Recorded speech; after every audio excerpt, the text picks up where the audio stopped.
Sampai hari ini kita belum menerima surat dari PT Liga Indonesia mengenai masalah jadwal. Mengenai masalah jadwal ini tentunya informasi terakhir berdasarkan dari Kongres PSSI bulan Mei nanti, tanggal minggu keempat ya, bulan Mei.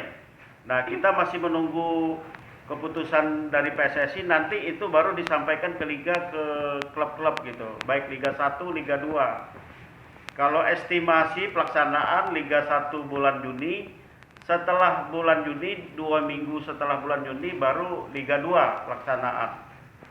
Nah, terkait juga nanti mengenai teknis pelaksanaan, apakah itu nanti sama dengan skema Piala Menpora atau home away penuh, kita masih menunggu karena ini terkait dengan kondisi Indonesia